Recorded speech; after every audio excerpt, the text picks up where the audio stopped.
Vas-y. Vas-y. Que Dieu soit béni.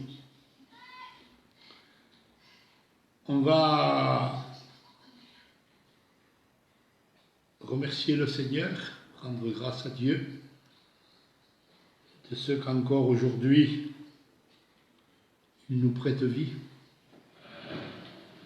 Donc je vous invite, si vous voulez, à prier le Seigneur. Dios Santo y Poderoso, qué gloria divina de estar contigo, Señor, de vivir contigo, Dios mío.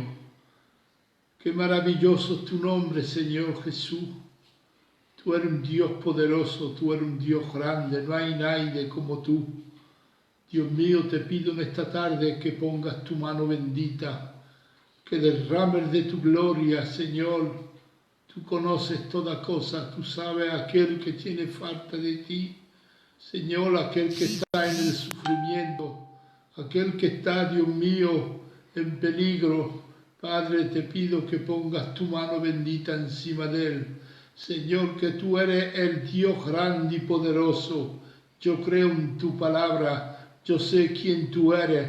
Te pido de todo mi corazón, de toda mi alma, de toda mi fuerza, Señor, que pongas tu mano bendita. Señor, tú sabes todos los enfermos que hay. Te los traigo en el pie de la cruz, sabiendo que tú te ocupas de ellos y que derrama de tu gloria sobre ellos. Padre, que tu nombre sea bendito y glorificado. Amén. Voy a cantar un cantico 2 antes de empezar lo que tenemos que predicar. Voy a cantar un cantico 2.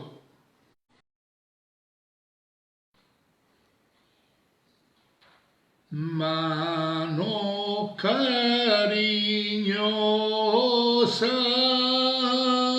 mano de Jesús, mano que tuvieron clavada la cruz, mano que tuvieron que obedecer,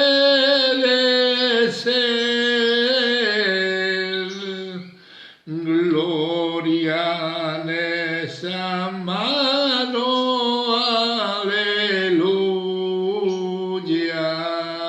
amén. Gloria en esa mano, aleluya, amén. Mano que tuvieron clavada la cruz, gloria en esa mano de mi buen Jesús, gloria en esa mano de mi buen Jesús. Bendito sea la gloria de Dios. No canto por cantar, canto porque estoy contento de ser lo que soy, un hijo de Dios. Voy a cantar otro cantico, luego iremos a la predicación. Amor, si no tienes amor, pídele al Señor amor para amar, amor si no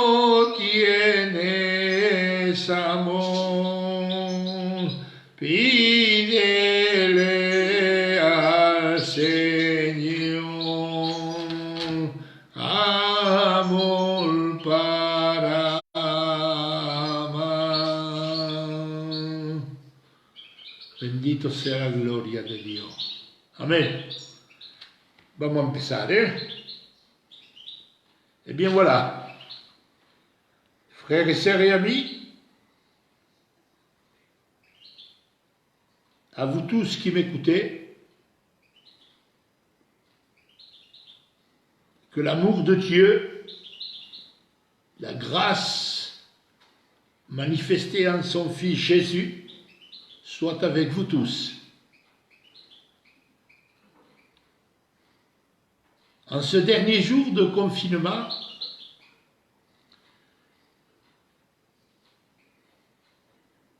je me trouve là à vous prêcher l'Évangile et je suis content de le faire, je suis heureux parce que Dieu nous a donné de la force, Dieu nous a donné ce privilège d'arriver jusqu'à là. Pour quelques-uns, ça a été dramatique. Pour d'autres, ça a été mieux. Et pour d'autres, ce confinement a été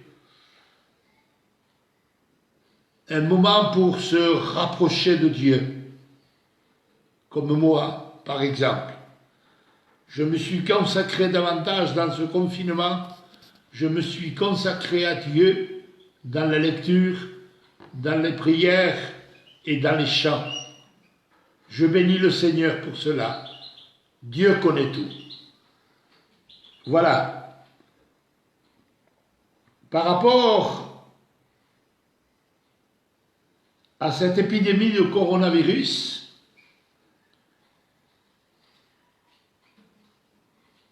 nous vous exhortions à travers la télé.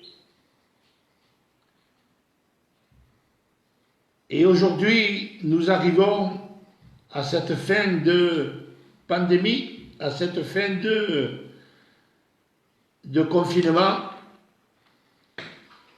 Ce que je vous demande, ce que nous vous exhortons, c'est toujours à rester tranquille.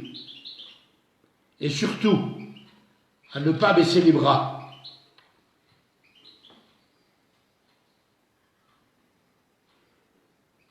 Nous ne devons pas oublier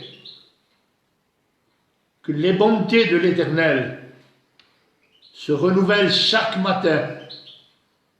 Tout enfant de Dieu doit expérimenter cette grâce, que les bontés de l'Éternel se renouvellent chaque matin. Et pour toi, mon frère, pour toi, ma sœur, elle est pour toi, cette bonté. Le Christ est avec nous. Il ne nous abandonnera pas. Pour moi, aujourd'hui, avec la grâce de Dieu et avec l'aide du Saint-Esprit, le Seigneur me met à cœur de vous apporter ce petit mot différemment. Mais attention, je ne prétends pas être la meilleure solution. En tous les cas, j'espère pour vous trouver le mot de Dieu. Et c'est ce que nous avons besoin. Trouver le mot de Dieu pour nous rendre dans le courage.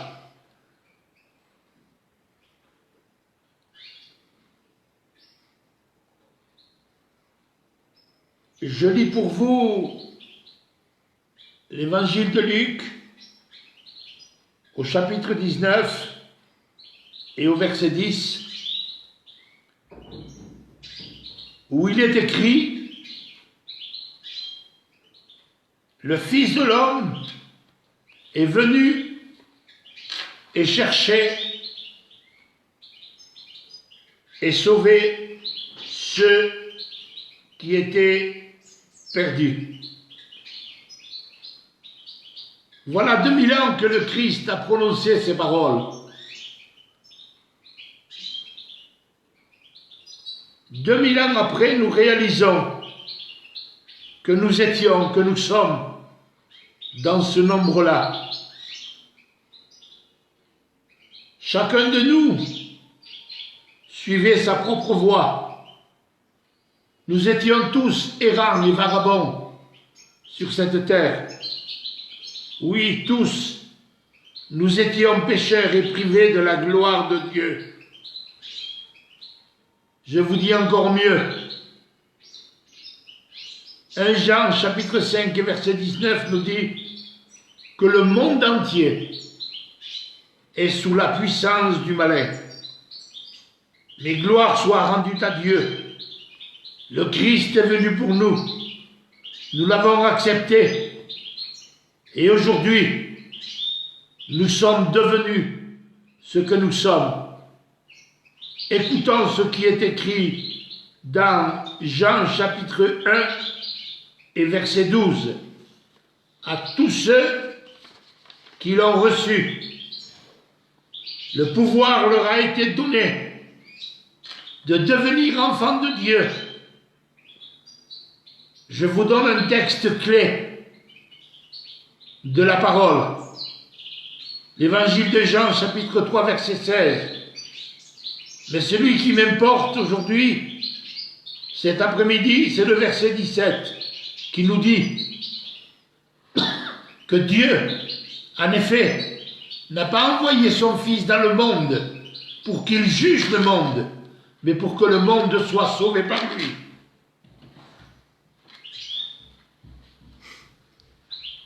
Frères et sœurs,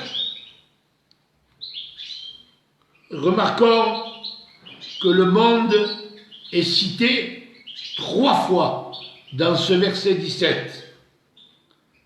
Cela veut dire que Dieu prend un grand intérêt.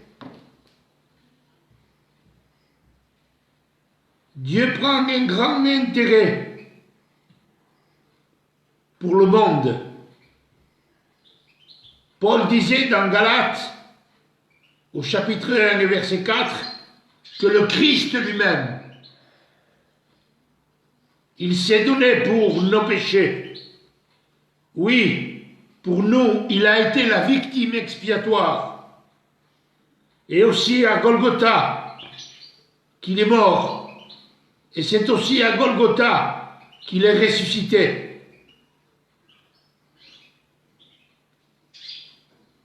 Nous, Église de Jésus-Christ, le Seigneur vient nous chercher. Il nous faut être prêts. Voilà ce qui est écrit dans l'évangile de Luc au chapitre 19. Ça, c'est la première fois que le Christ est venu. Mais maintenant, reste à venir la deuxième fois où le Seigneur va revenir. Et pour cela, il faut voir 1 Thessaloniciens chapitre 4, versets 15 à 17. Frères et sœurs, là, c'est pas pareil. Il ne vient plus chercher et sauver ceux qui étaient perdus. Maintenant, cette deuxième phase du retour de Christ, l'apôtre Paul, l'homme de Dieu en parle et il dit, voici ce que nous vous déclarons d'après la parole de Dieu. Ce n'est pas d'après l'apôtre Paul, mais d'après la parole de Dieu.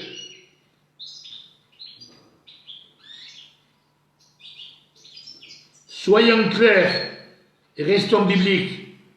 Le Seigneur lui-même, un signal donné à la l'archange au son de la trompette de Dieu. le Christ descendra du ciel. Il faut que le déclenchement de ces trois choses se fasse. Il descendra du ciel, pas d'ailleurs, mais du ciel. S'il descend du ciel, c'est qu'il est monté au ciel le jour de l'ascension. Aujourd'hui, nous avons un avocat auprès du Père qui intercède pour chacun d'entre nous. Paul continue en disant, nous ne devancerons pas ceux qui sont morts en Christ.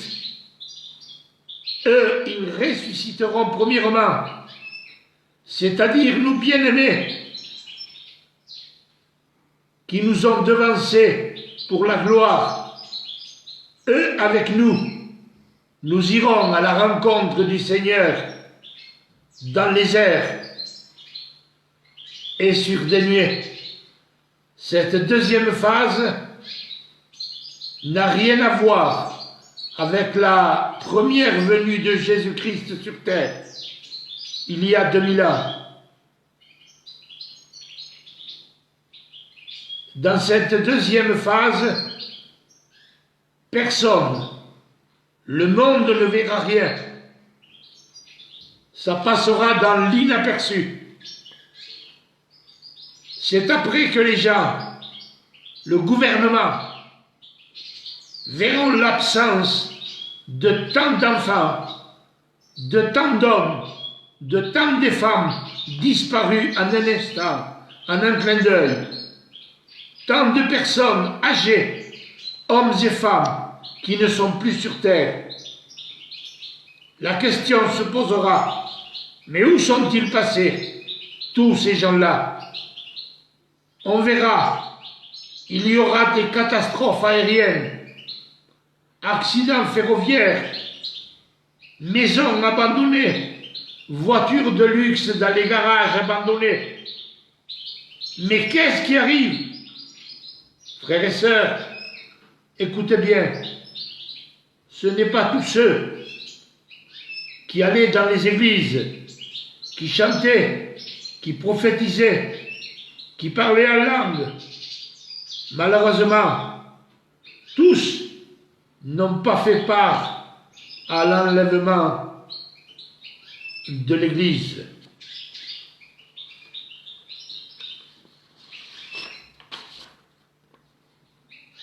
Eux, ils sont restés sur la terre. Pour quelques-uns, ils serviront de témoins. Ils diront, quand nous étions avec eux dans l'église, le pasteur disait, prépare-toi à la rencontre de ton Dieu. Il disait, soyez prêts, l'heure est arrivée, où Jésus est venu chercher les siens. Oui, frères et sœurs et amis, ainsi se passera l'enlèvement de l'Église.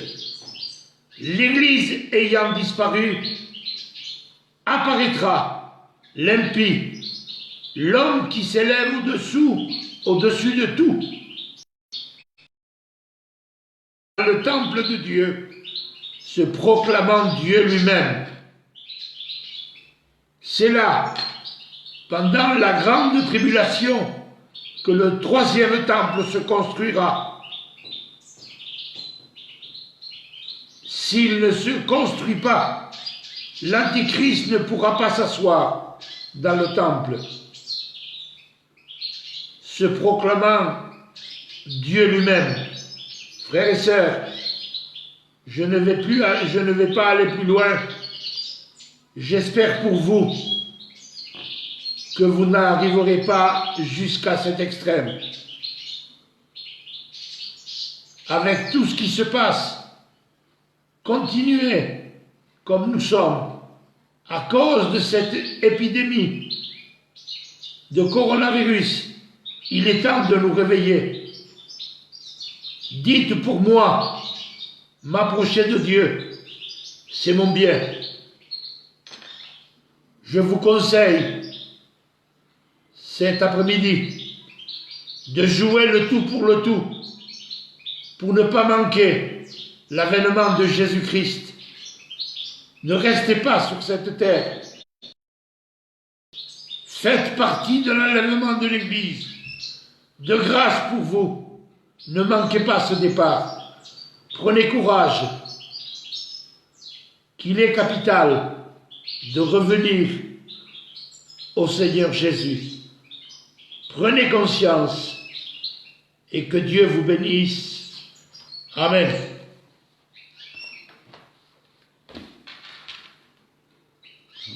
C'est bon.